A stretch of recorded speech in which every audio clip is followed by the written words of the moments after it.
Good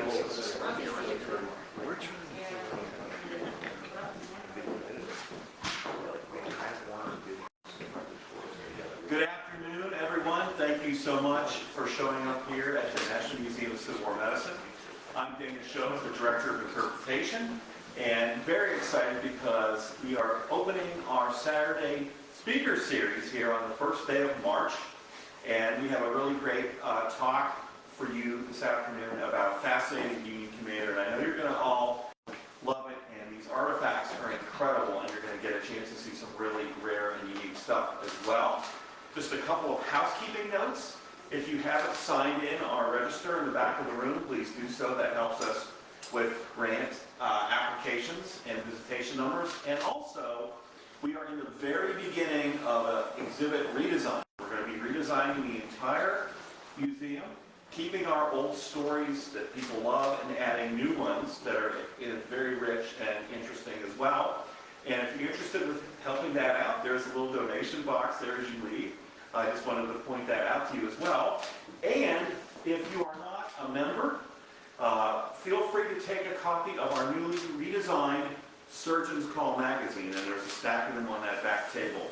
If you're a member, you get this, but if you're not, please feel free to take a copy of this as you leave today.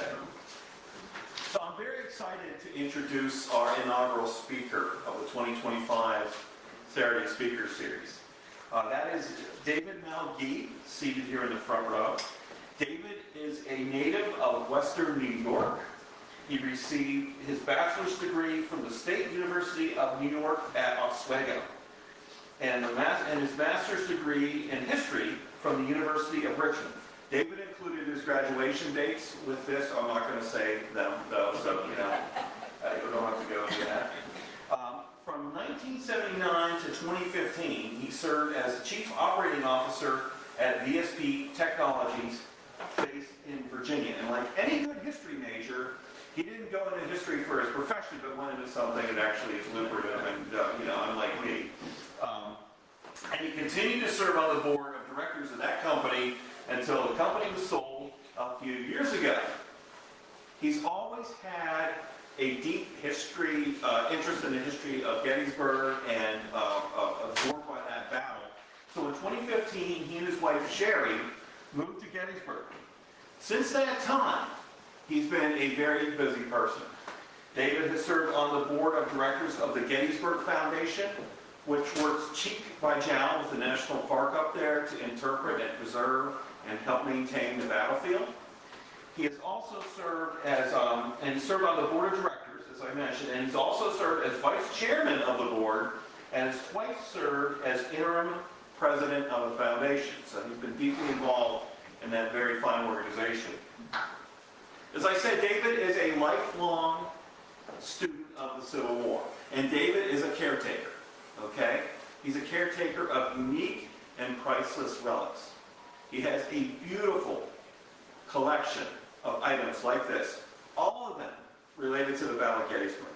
And what's even more impressive, every one of the items he has, it's not just a gun, it's a gun with a story attached to it. It has a human element to it. It's not just a photograph, it's a photograph of a soldier who gave his life on that battlefield. He caretakes those precious items and maintains them and keeps them safe. And that's a worthy, very worthy thing to do.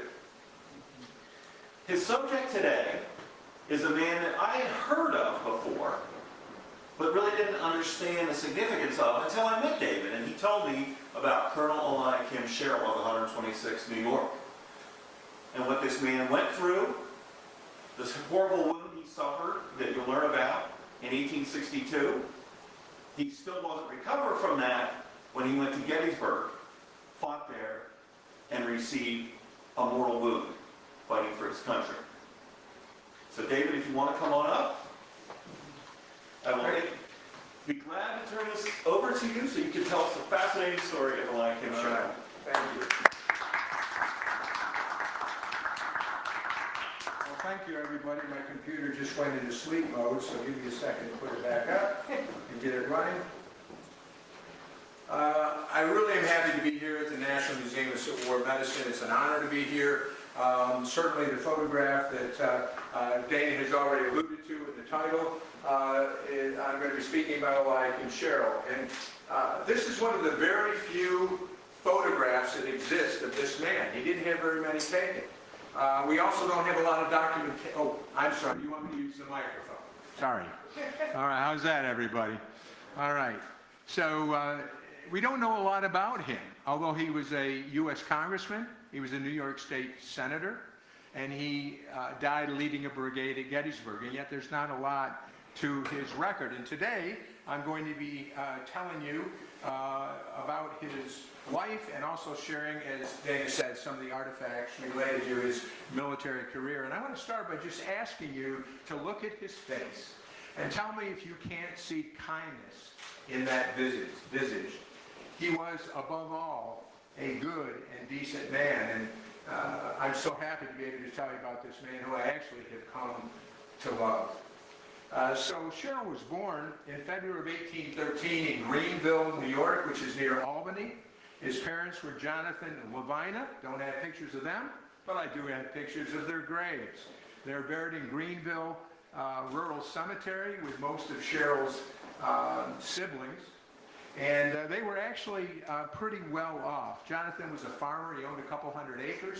He also was a tanner. And back in the 19th century, in the mountainous regions of New York, tanning was a very, very lucrative business. Now, the Sherrills had 8 children. Those of you that have children, think about this. They had those children over a 26-year period, and Eliakim was their 7th child of the 8. The name Eliakim, has anybody ever heard of that before? It's a biblical name. It means God will raise up, which in my opinion will become fairly prophetic as far as the Sherrill story goes. It might surprise you that the Sherrills were a slave-owning family. In 1820, according to the census, they had 1 black female slave who by 1830 had become a paid servant. Slavery hadn't been abolished in New York in 1827. Now, very little is known about Sherrill in his early years. We do know that he was baptized in July of 1813 at the age of 6 months. We know that he attended public schools and later received what was called an English education, which means that he was educated in an all-male school. In Sherrill's case, he was educated here at the Greenville Academy. As you can see, erected in 1812. I will tell you that the other fellow that I know that went there was Martin Van Buren's son, President Van Buren's son. We also know that in 1829, at the age of 16, Sherrill started his work life, and 3 years later, in 1832, he moved to a place called Salisbury, New York, which is in the Adirondack Mountains, and there he went to work for his father's second tannery. Now, it was in Salisbury that Sherrill learned the basics of the tanning industry, and this laid the foundation of his later life. And in fact, he will eventually own his own very large tannery, and he will become a wealthy man as a result. Now, Sherrill was known for many outstanding character traits. Let me read some of these to you. It was said that he was simple in manner, strong in intellect, in character benevolent, and in religion sincere. He was a Presbyterian. Words used to describe him include generous, unselfish, noble, and self-sacrificing. A friend called him one of nature's noblemen, a true gentleman, esteemed and honored by his fellow citizens. Another friend reflected he was beloved in all relations of life as husband, father, and friend. And finally, following his death in 1863, a local newspaper reflected that to know Eliakim Sherrill is to love him. Now, it was in Salisbury that Sherrill met his future wife, Emily Eldridge. She was the daughter of a local judge, direct descendant, it was said, of Pocahontas. And we don't know much about Emily. I don't have a picture of her. What we do know is that in everything Sherrill did, whether it's in politics, in the military, in his private life, in his farming, she was there to support him every step of the way. They were married on January 8th of 1835, and they would enjoy 28 and a half years of marriage together. Now, in 1838, the Sherrills will move to the Catskill mountain town of Shandaken, New York, which is about 30 miles from the Hudson River in Ulster County. And this is where Eliakim will eventually own his own business and experience great financial success. Now, the Sherrills will stay in Shandaken for 20 years, and it's here that their 3 children are going to be born. They have 2 daughters, Ellen Catherine and another daughter named Mary. and then they will live into the 20th century, and then they have a son named Frank, who unfortunately, tragically, will die 18 days after his birth in 1850. So I must say that the Sherrills were no strangers to personal tragedy. And I think it's worth mentioning that their first child, you can put that next slide up there. I think it's worth mentioning that their first child, Ellen Catherine, will have 2 children, one of which, Sherrill Babcock, and Sherrill is a male name now, Sherrill Babcock, he will become captain of Theodore Roosevelt's presidential yacht. And another, Carrie Babcock, she will marry a man who became vice president of the United States, James Schoolcraft Sherman. He is vice president under President Taft, and he will be the last vice president to die in office in 1912. So Sherrill, Eliakim Sherrill, was the grandfather of the second lady of the land. I think that's pretty cool. He was also a public servant. He was a town supervisor. He was a postmaster. And then in 1846, at the age of 43, he's going to be elected to the U.S. Congress. And here I have a photograph of the Capitol building in 1851, 2 years after Sherrill leaves office and just before extensive renovations were done. Interesting enough, I think, Sherrill didn't take office for 13 months after his election. Why is that? Because back in those days, every state had their own span of elections. So Sherrill was elected 13 months before he took office. Other congressmen might have been elected 2 weeks before they became congressmen. This is the last election of the land where this is the way they handle things. Thus it was that Sherrill will become 205th in seniority out of 233 congressmen in the 30th Congress. Now, as a congressman, Sherrill attended 75% roughly of the roll calls. That was above average. He served on the Committee on Manufactures. He was a staunch Whig. So he was against the Mexican War and even supported a resolution chastising President Polk for starting a war that was, quote unquote, unconstitutional and unnecessary. He was against the expansion of slavery into the territories won from Mexico, and his term in Congress was characterized, as you might guess, by sectionalism and extremism between pro and anti-slavery factions. Virtually nothing got done in the 30th Congress by all accounts, very little, and that would influence Sherrill's decision not to run for a second term. As a matter of fact, he said, "I will never serve in a political office again." 2 years later, when he was a state senator in New York State, he was elected to a 2-year term, and he had refused to have his name even put in nomination. But the people voted for him anyway, and it was said they voted for him because of his judgment and integrity. So he'll serve for 2 years in the state Senate. Okay? In 1858, Sherrill will sell his tannery, and by this time it had grown to include a number of buildings. This is the only photo we have of his tannery. All this was taken a few years after he left in 1900, but these are some of the buildings of the Sherrill Tannery. His share in the tannery will be $7,000 when it's sold. He did have a partner named Simeon Gallup, who will show up a little bit later in the story. Gallup will be destined to marry Sherrill's wife after his death in 1865. Now, in the fall of 1860, at the age of 47, Sherrill will relocate to Geneva, New York, which is in the Finger Lakes region.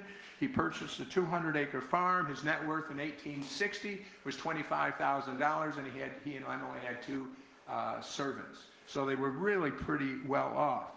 He developed this new farm into one of the most profitable in the state. He joined the state agricultural society, and he even served on its board of directors.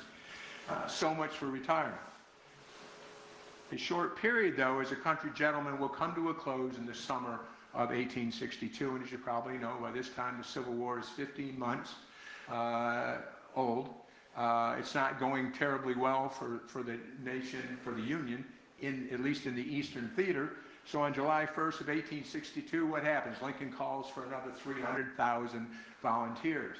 New York State's quota is 59,705, which means 57 new infantry regiments. One of those regiments will be the 126th New York, and this is the regiment that Sherrill will command. Interesting enough, he was not the first choice to lead the 126th. These two men were first chosen. The first on the left is Charles Folger. He's a judge. He's a direct descendant of Benjamin Franklin. He's a longtime Democrat turned Republican. Listen to this. He's an Ontario County, New York judge who owns the jailhouse in Geneva and rents it to the town for $80 a year. Okay, I think that's a little bit of a conflict of interest. He will also be the Secretary of the Treasury under Chester A. Arthur. He's serving as a New York Senator in 1862, so he's a good excuse not to take over command of the new regiment. The second candidate here on your right was another lawyer and politician named Darius Ogden of nearby Penn Yan. He had most recently been the U.S. Consul to the Kingdom of Hawaii. He also had just been elected to serve in the New York State Assembly, so he also turned down the position. But both of these guys were pretty well heeled, which I think says something about Sherrill, too. And so it was that on July 15th of 1862, Eliakim Sherrill will accept the task of raising and commanding this new regiment. When asked to serve, he accepted without hesitation. It was later remembered, and I quote, how nobly, freely, and heartily he gave himself to the nation's cause, the great personal sacrifices he made for it, the home he left, the loving household from which he tore himself away. Within days of his appointment, recruiting posters began to appear in Geneva. Here's a couple that came out of the newspapers. And although he was third choice to command the regiment, the Geneva Gazette promised its readers, and I'm going to quote again, it said, Mr. Sherrill will make a capital commanding officer. He will at once secure the respect and confidence of the officers and privates. He will not flinch from any duty of either labor or danger. Still, when it was suggested that at the age of 49, he was too old to lead a regiment in the field, he simply told people, my country needs me, it is my duty to go. Now, as it turned out, Sherrill was the right man for the job. He inspired the volunteers from the very beginning. It was said that he worked tirelessly day and night to raise the regiment. When the first company was constituted on July 30th, he gave a speech, not only for the soldiers, but for hundreds of citizens of Geneva that had gathered nearby. And it's an interesting little excerpt that I'm going to read from you. He says, speech making is not my want. I never did and shall never, because I do not know how to make a speech, which, by the way, is an interesting statement for a politician to make, is it not? My past is one of action rather than talk, and in this my duty and inclination unite. Allow me to say that while I distrust my entire fitness for this post, yet what of energy, of capacity, and of will I possess, I shall faithfully devote to the discharge of the responsibilities that rest upon me. A man, I think, of great humility. He was no martinet, though. He treated his men well. It was said that he loved them with sincere affection, and they looked on him as a father and friend. And it wasn't long before the men of the 126 were referring to Colonel Sherrill as Dad Sherrill. Now, the regiment mustered in on August 22nd of 1862. They left town 4 days later. They headed for Washington by rail, where they were supposed to get their real training. Unfortunately, when they reached Baltimore, General John Wool, who was the commander of the Department of the East, told them that they were not going to Washington, but instead he ordered them to Harper's Ferry, which was a surprise, if not a shock, to everyone. And this is where the hard luck begins for Eliakim Sherrill and the 126th New York. So here's the situation when they arrived in Harper's Ferry on August 28th. They had been in service just 6 days. They had little or no training. They had not even been issued their rifles. The garrison commander was Colonel Dixon Miles, known best for his accusation of being drunk at First Bull Run, where he was seen with 2 hats on his head. There's Miles. Unbeknownst to anyone at this time, Harper's Ferry would become a primary objective of Lee's Maryland campaign, which is about to begin on September 4th. And in fact, about a week later, well, a few days later, on September 9th, Lee would issue Special Order 191, the famous lost order found here in Frederick, in which Stonewall Jackson is ordered with no less than 5 divisions to capture Harper's Ferry. And on top of that, Harper's Ferry was considered by many to be largely indefensible. Everybody's been to Harper's Ferry, right? As you probably know, it sits at the confluence of the Shenandoah and Potomac rivers. Hey, Dan, go ahead and put the next slide up, okay? please. Here it is in circa 1862. You can see there's three prominent elevations. You have here behind the camera, you have Bolivar Heights, Loudon Heights across the Shenandoah River on the right, and Maryland Heights on the left. And that's the famous water gap there to the left. And I wanted to put up a close-up of this south end of Maryland Heights because it shows you the rugged nature of that position and the fact that the only way that the Confederates are going to take this height is to come in from a different direction, from the north, which they, in fact, will do. Now, Maryland Heights at 1,448 feet was the key to defending Harper's Ferry and its garrison of, by this time, some 13,000 Union soldiers. As one Union soldier said, Maryland Heights, if it's lost, it becomes a perfect rat trap. Now, on September 11th of 1862, Sherrill's brigade commander, a fellow named Colonel William Trimble, will give him an option. You can stay in camp with your men here on Bolivar Heights, or you can go across the river to Maryland Heights and join the small Union force over there. And true to his character, Sherrill accepts this challenge with the words that reflect patriotism and his inexperience. He said that he knew nothing of the military, that he made no pretensions of the military, that he and his men were just arrived and green, but if there was fighting to do, he was ready to go. Green was an understatement. There had been no target practice for his men. They did not know how to load and aim their rifles. Scott Hartwig, the former chief of interpretation at Gettysburg National Military Park, has said that the men of the 126 were no more than uniformed and equipped civilians. So here are the challenges now that Sherrill faces. The fact was that the summit of Maryland Heights had not been properly fortified. The fact was that the Union force there was very small considering the importance of the position. The fact was that the officer in command of Maryland Heights, Colonel Thomas Ford of the 32nd Ohio, had actually had a serious operation. He was in great pain, and he would not be involved much at all with the action, which meant that Sherrill, with his complete lack of experience, will now become the ranking officer, at least on the firing line, during the battle that takes place there on September 13th.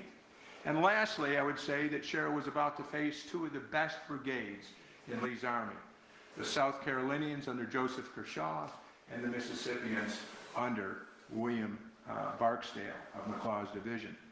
Now, there isn't time to go into the details of how the battle was fought, but I will share a few things.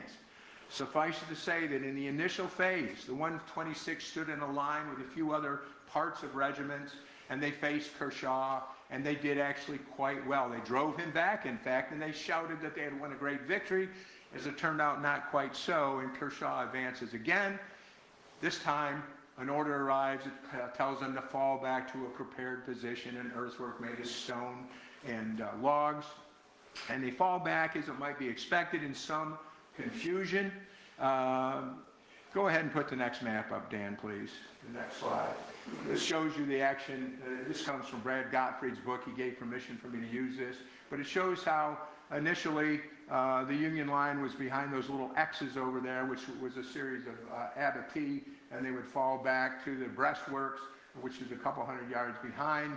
And eventually William Barksdale will move around to the Federal right flank. You can see him starting to move, and eventually Barksdale will hit them in the flank, and this will cause ultimately a precipitate attack by retreat by the Union forces. But we're not quite there yet. In the second fight that took place near the breastworks, which is the dark brown up there, one of Sherrill's officers said that such a shower of bullets I never saw. And while his troops struggled to load their muskets, Sherrill was distributing cartridges to his men. There was a lull in the action, however, and Sherrill will climb on top, about 10 or 10:30, Sherrill will climb on the breastwork, stand on the breastwork, and start firing his revolver at the South Carolinians. Next to him is an officer named Richard Bassett. He's a lieutenant in Company B. He will call out to Sherrill that he was needlessly exposing himself to the enemy's bullets, to which Sherrill will reply, and I want to get this right, I apologize for the language. He said, "God damn the exposure, no rebel ball can hit me." What do you think happened? A rubber ball hit him. Almost immediately, a mini ball will crash into his face. It will pass through his cheek. It will take out all the teeth, it was said, from his lower jaw, and it will exit the side of his face. And it was later testified that Sherrill's horrific and bloody wound, remember, his men are seeing this, it seemed to create, this is a quote, a disturbance in the regiment, and that nothing could be done afterward. Indeed, it would later be said that the men did well as long as Sherrill was there. In fact, within a short period of time after Sherrill's wound, the breastworks will be in the hands of the Confederates. The 126th New York will be accused of cowardice as they fall back in a panic. By mid-afternoon, Maryland Heights will be abandoned by Colonel Ford. 2 days later, on September 15th, the Harper's Ferry garrison surrenders to Stonewall Jackson. It will be the largest surrender in U.S. history until 1942, when the Japanese took the Philippines. Of course, someone had to be blamed for this. A military commission is formed in late September to determine who was responsible for the Harper's Ferry disaster. They issued their report on November 8th. Official censures were issued to everyone from Generals Wool to McClellan to Colonel Miles, who had been killed even as the white flags were being raised on September 15th. Colonel Ford, who was a former lieutenant governor of Ohio and a friend of Abraham Lincoln's, was dismissed from the service, as was our next guy up here, Major William Baird, a friend of Sherrill's from Geneva, second in command. He was seen hiding behind trees. He disappeared during the action, and he was dismissed as well. Now, just a note about Baird, he will be brought back to the service after the Battle of Gettysburg. He will become colonel of the 126th New York, Sherrill's regiment, and on June 16, 1864, he will be killed in some of the initial assaults at Petersburg. Now, Sherrill escaped censure, and he was even recognized for his courage on Maryland Heights. The commission also recognized, however, the disgraceful behavior of the 126th New York Infantry. So it was that Sherrill's regiment became what I call the official Harper's Ferry Cowards. They were the only ones named by the commission. So let's return to September 13th. After his wounding, Sherrill was helped off the field by his regimental chaplain, a fellow named T. Spencer Harrison. Harrison got him across the river, and he got him to the General Hospital on Camp Hill, which was called Clayton General Hospital at the time.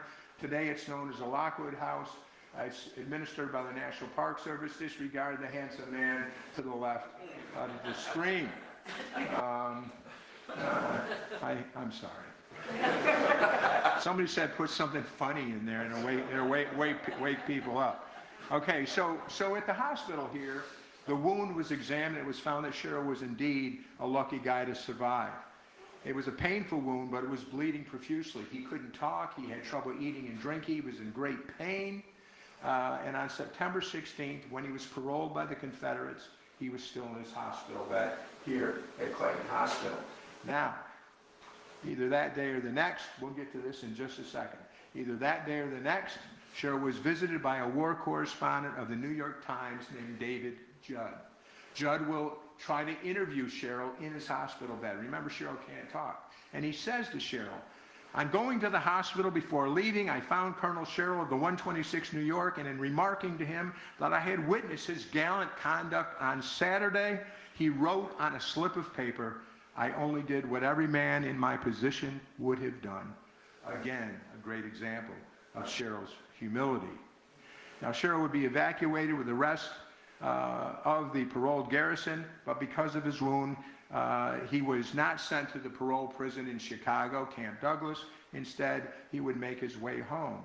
Now, I did miss talking about this for just a minute. This was sent to me by a friend of mine who's a trauma medicine, he's in that field. He's also a licensed battlefield guide at Gettysburg, and we talked about Sherrill's wound. And he said, "Here are the arteries and veins and muscles of the face. Imagine a bullet going through there and not doing enough damage to keep Sherrill out of the service. In fact," he says, "the bullet must have passed through this little triangle here, or perhaps here, because it didn't hit, evidently, any veins and arteries." It was, as he calls it, a magic bullet. And I think that it really was.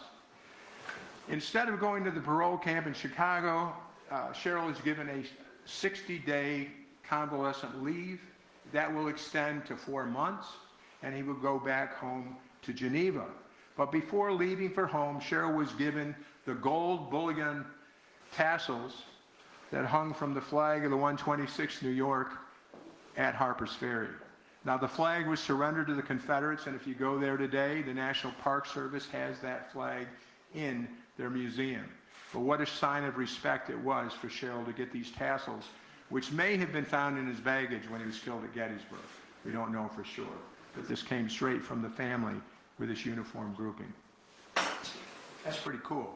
If you know Dennis Fry, he just about, well, I don't know how to say it. He was excited to see it. Put it that way. All right. Okay, so what should have been a 2-day journey home took Sherrill almost 2 weeks. Along the way, he stopped to see all kinds of Army hospitals and said, to try to find out where this bleeding was coming from, because nobody could yet figure it out. Remember, it didn't hit any of the major arteries and veins of the face as far as they could tell. Finally, he gets up to the Albany Barracks Hospital. It's a general hospital, which you see here. And there, he's examined by 2 doctors, the chief surgeon. You can go ahead, Dan. On the left, Mason Fitch Cogswell and Dr. Swinberg, who had just come back from service in the field with the Army. They examined him, and they couldn't find the source of Sherrill's bleeding. So he leaves Albany still not able to speak. Finally, on October 1st, which was a Wednesday, Sherrill arrives home in Geneva by train. It was reported that he was able to walk to his carriage on his own, but that he was pale and exhausted from weakness and suffering. But as one person reported, he had a spirit as true as ever. Still, it was believed his wound was worse than first thought, and one newspaper noted that fears are entertained that he will not recover. And this is where the most interesting character of the Sherrill saga, at least in my opinion, enters the story. Dr. Hazard Arnold Potter. Okay, this guy was 51 years old in 1862. He was an amputee, which explains the cane. He lost his leg at the age of 20 through an infection. It was said during the surgery he held his own limb and he conversed with the doctor. It also told him what he wanted to be in life. He wanted to be a surgeon. By 1853, he had established a practice in Geneva, Sherrill's hometown, and by 1862, he had in fact developed a reputation. I love what this says. Performing surgeries, it was said, that baffled the skill of others. Some of his better-known surgeries, he had removed 4 feet of a patient's knotted intestine and successfully put it back together. This is for you ladies.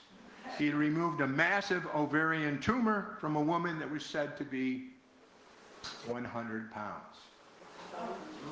He had also removed 3 upper and 2 lower jaws during his career, which made him the perfect surgeon to tackle Sherrill's wound because it was erroneously reported that Sherrill had been shot in the jaw. Okay, so it was on October 2nd, 1862, Dr. Potter operated on Eliakim Sherrill. He was aided by another Geneva doctor, a guy named George Docks, who administered chloroform.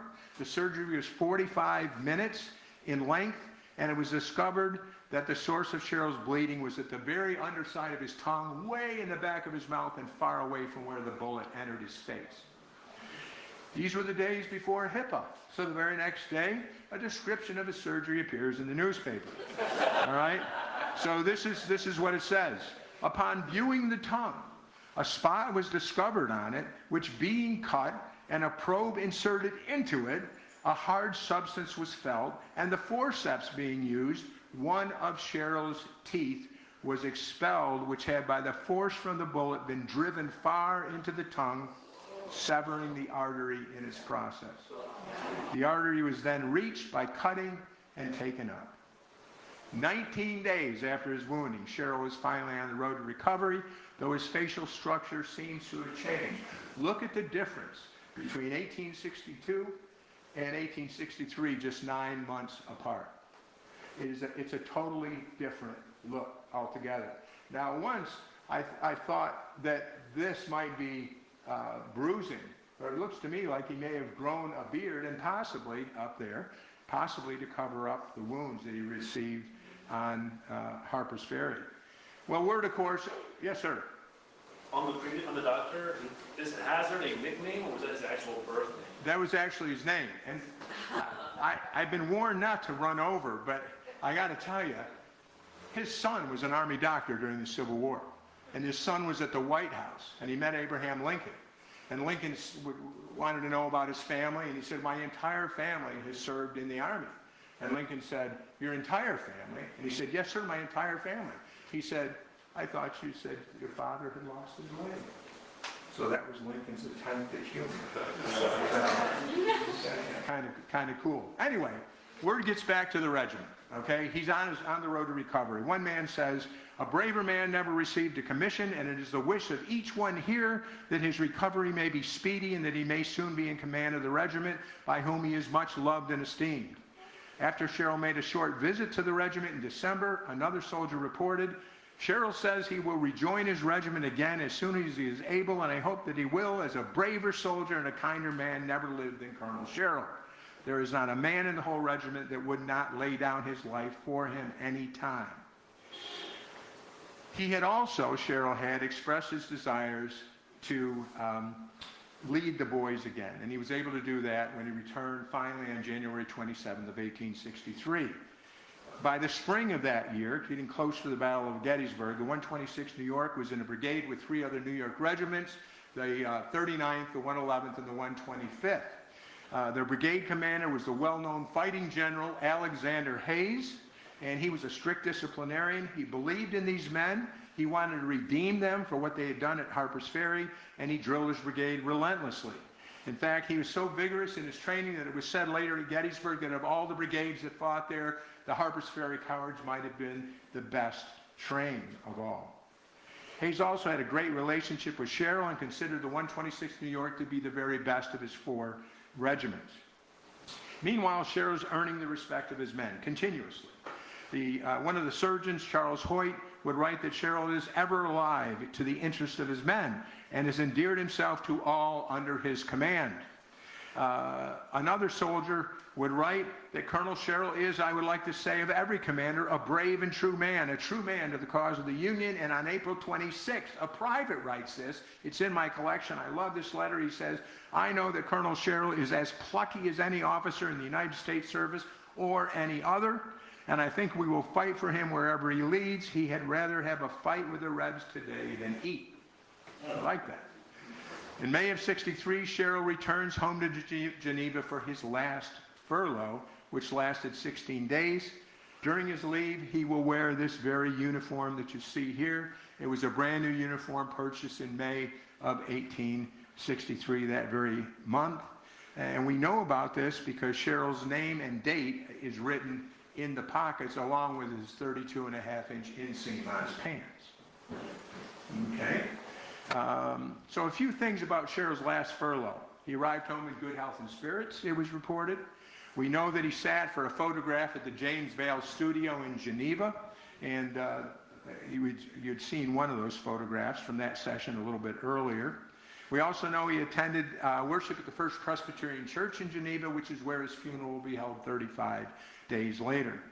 We also know that he left Geneva on June 8th, which was a day earlier than he was supposed to, because he had heard that there was a campaign brewing down in this part of the world, a campaign that would eventually be known as the Gettysburg Campaign.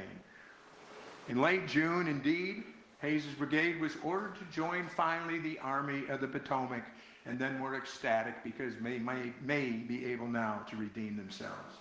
On June 25th, they were designated as the 3rd Brigade, 3rd Division of Hancock's 2nd Corps, and it was also at this time that General Hayes was elevated to command the 3rd Division, and this next gentleman, George Willard, will now be elevated to command the brigade. Pretty natty dresser, I would say.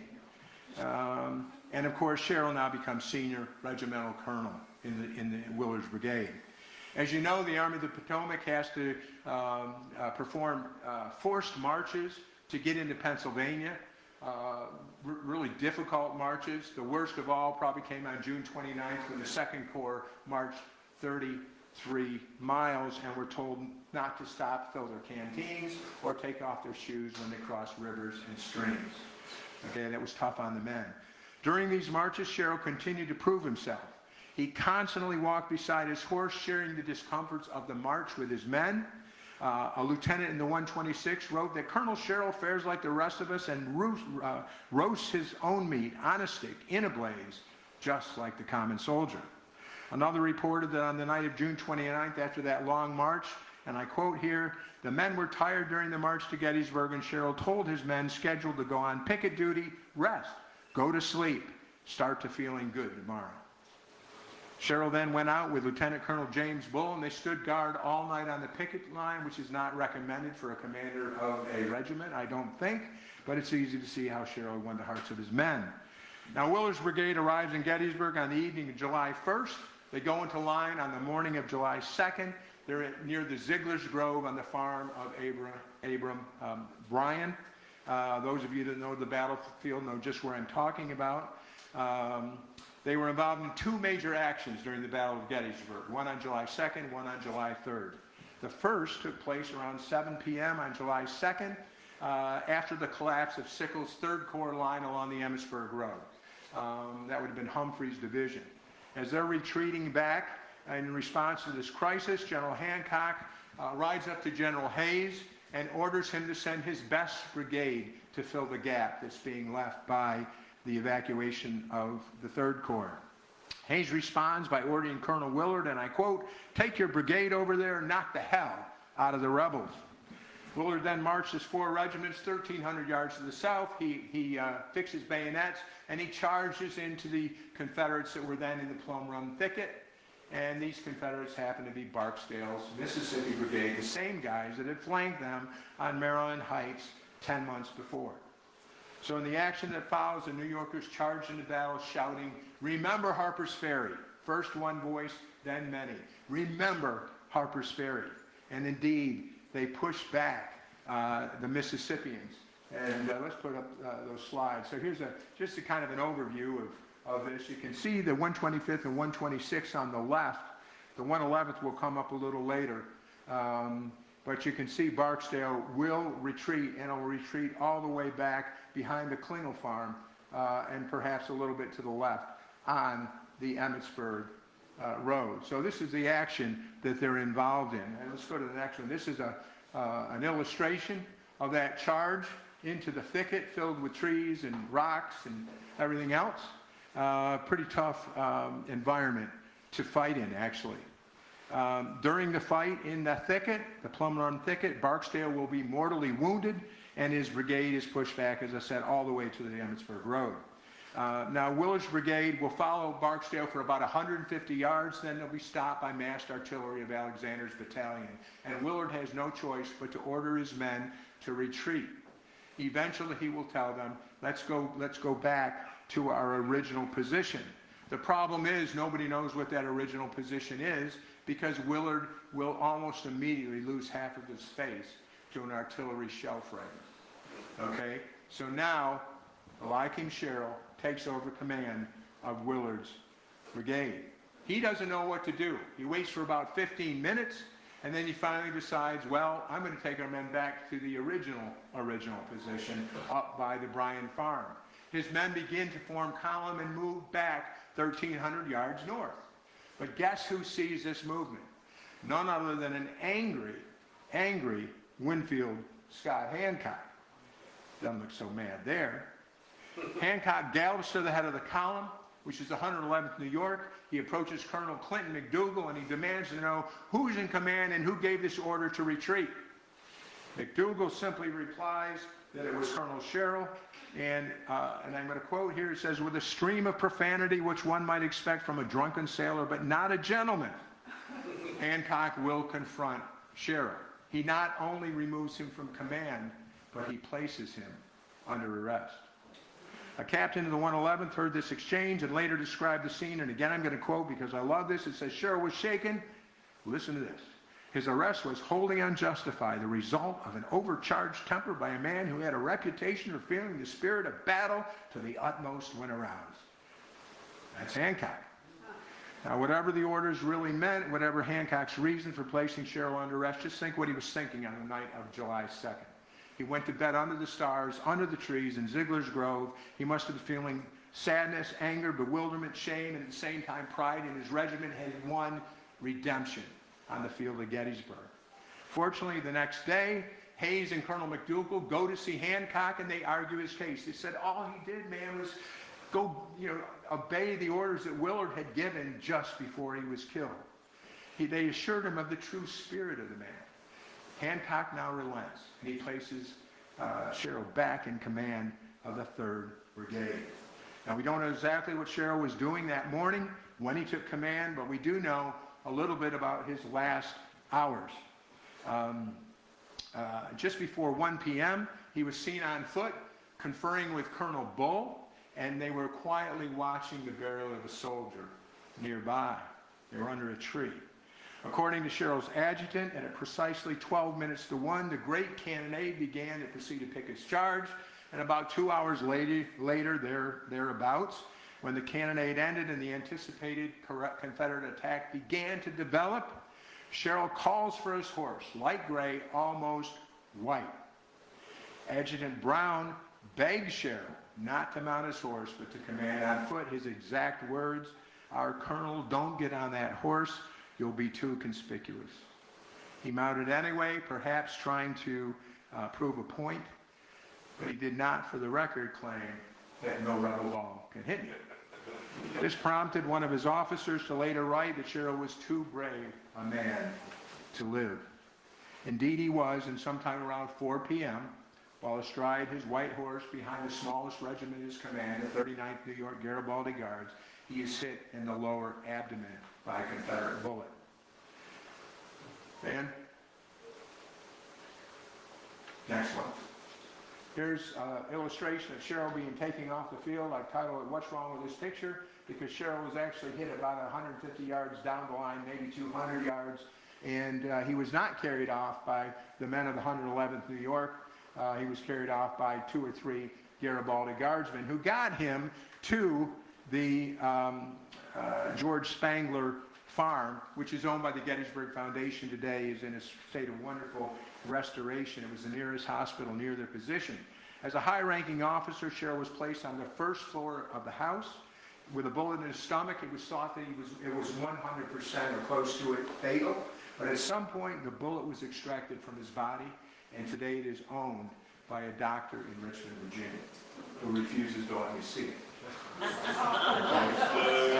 Sherrill was in great pain. He was likely conscious up to the time of his death, which occurred around 8 a.m. on the 4th of July, Independence Day for the men of both armies.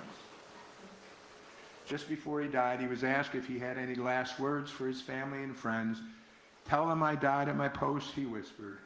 "I died doing my duty." And here is the George Spangler Farm. Sherrill will die in the house to the left. Lewis Armistead, the Confederate general, will die in the spring house, that small structure to the right. Unfortunately, Sherrill dies with no friends nearby, and the men of his regiment had no idea where he'd been taken or even if he was still alive.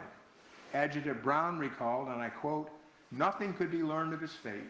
He was not on the field, nor in any of the Second Corps hospitals, nor in any house, and he was never seen alive again by one of his friends." He was finally located on the morning of July 4th, and of all people, one of the 3 regimental surgeons was ordered to take his body to Baltimore, where it could be embalmed. And it was embalmed by the same firm that had embalmed General Reynolds a few days before. His body was then taken to Geneva, arriving there on July 11th, which was a Saturday, and unfortunately his family had to find out about his death in the New York papers. Colonel Bull couldn't write her, Mrs. Sherrill, a note until the 5th of July. Sherrill's funeral was held on July 12th at 3 p.m. at the First Presbyterian Church in Geneva, which is on the right, and there's some of the funeral arrangements for Colonel Sherrill there on the left. It was said that 10,000 people, the largest funeral ever in that town, lined the streets. Minute guns were fired every half hour through the day, and Sherrill's white horse followed behind the hearse. In attendance were Colonel McDougal of the 111th, who had been wounded at Gettysburg, and also General Joseph Swift, who was the very first graduate of West Point Military Academy back in 1802, who was a resident of Sherrill's town. They're buried nearby, by the way. Sadly, despite Sherrill having been embalmed in Baltimore, by the time he got to Geneva, his body was in a state of decomposition. It smelled. They did not open his casket, and was said that his loved ones did not have a chance, a final chance, to look upon the face of their loved one. Reverend Dr. Wood will deliver the funeral oration. His text will be from 2 Samuel, the story of David and Jonathan and their great friendship. And he will end his message with these words: "He is gone, the warm friend, the worthy citizen, the noble patriot has passed away, but the example he has left of true integrity and above all of the high sense of duty, the consecration of life itself to a great and noble cause, these are with us still." And today, Sherrill lies buried in the Washington Street Cemetery. This is a monument to Colonel Sherrill himself.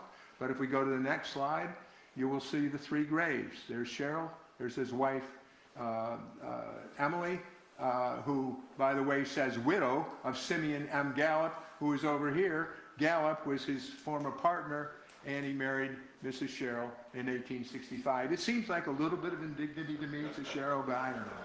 Maybe not. So, okay, there's an epilogue to this whole story, right?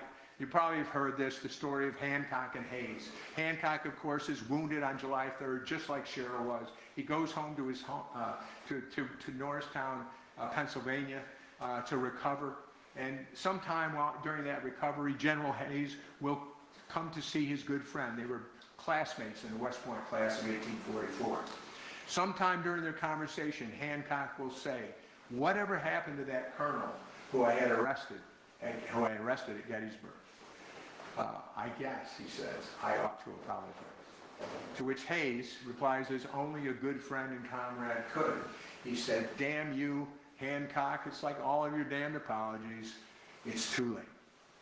Sherrill is dead." Today, you can see the statue, the monument to the 126th New York, which has Sherrill's image on it, and it's a beautiful image. Initially, this was supposed to be a full-body statue of Eliakim Sherrill, but the commissioners of the battlefield at that time refused to let statues be erected for ranks less than a brigadier general. So Sherrill gets his face. But what a sign of respect from his men.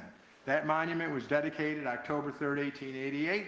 His Sherrill's daughters were both present, and Ellen Catherine, his oldest, was given the honor of unveiling the monument. Now, I'll close with this last. I've given you a lot of statements here today, but I want to just share with you the last remark made by the Honorable John Raines, who was a very, very close friend of Sherrill's, what he said that day.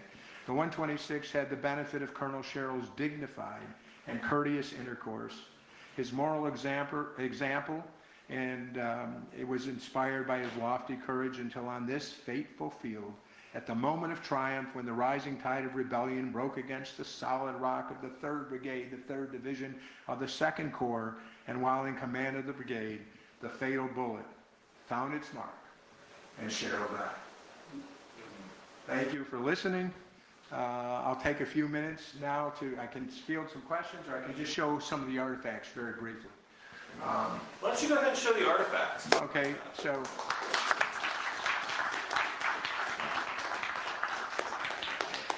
and look, folks, I want to admit, I know that it's hard to listen to a program like this where you don't know anything about this man. Historians don't write about Sherrill because there's not a lot to write about. And I've been working for 3 years to learn about this man. I've got 350 pages on him. But I know when you don't know about the story, it's hard to learn these things, okay, and to hear these things. So, yes, sir. Quick question before you begin your talk. You said that you have yet to find any surviving letters or papers of Sherrill, correct? Well, there are a few. The only letter that is of real value that I found is a letter that he wrote to Abraham Lincoln in the spring of 1863, urging Lincoln to bring Major Baird back into the service. I do have obviously his service records. There are no medical records for him in the National Archives. There are no records in the State Archives of New York. I've gone to the Congressional Record. There's just not much that I've been able to find in 3 years. Historians don't write about Sherrill. They write he was killed at Gettysburg and he was wounded at Harper's Ferry, and that's about it. So I know it might have been tough to hear all these things, but I thank you for your attentiveness. But again, we have the frock coat and the campaign hat of Sherrill here, which is very rare to be in that condition. We have his saddle blanket, which, you know, I have to feel he had at Gettysburg. It's really cool. It's been reconditioned on this side, but the tape is original as the interior. Look at that. You know, he was a wealthy guy. And here is his vest and his pants that came with that uniform. If this doesn't bring home humanity to you, here are his Moroccan leather slippers that he wore in camp. Okay? Here are some items that he wore in the Gettysburg campaign. His binoculars. And note that on the binocular case, I'll hold it upside down, the strap is very short. It's because he shortened it so that it could be hung over the pommel of his horse. His civilian spurs that quite possibly he was wearing when he died. His shoulder boards, weather beaten. Now, he was only in the Army for 10 months. Okay? These had to be the ones that he had in the spring of 1863. His kepi that he wore in, his forage cap that he wore in camp. This is a neat, rare item as well. This is a slate that would hang on his tent post. And people could write messages on it. And then when he's done, he could erase it with this little sponge. You know? It's so cool. His belt rig is up here. An eagle finial of one of his flags. Initially, I thought this might be the flag of the 126 New York that came with the gold bullion tassels. Now I believe it was probably mounted on this flag, which is in my collection, the headquarters flag of Eliakim Sherrill. It was sent home after the Battle of Gettysburg. His camp towel with his monogram. These are real flesh and blood people. And this is a kind, good man who never did anything to anybody except aim a revolver at them on Maryland Heights. You know, he's the kind of guy you want to learn about. So I hope that at the very least, I had a chance to introduce you to this great character, a real hero, in my opinion, of Harper's Ferry and Gettysburg. And I hope that you've enjoyed being here. I certainly have. So thank you so much for your attentiveness.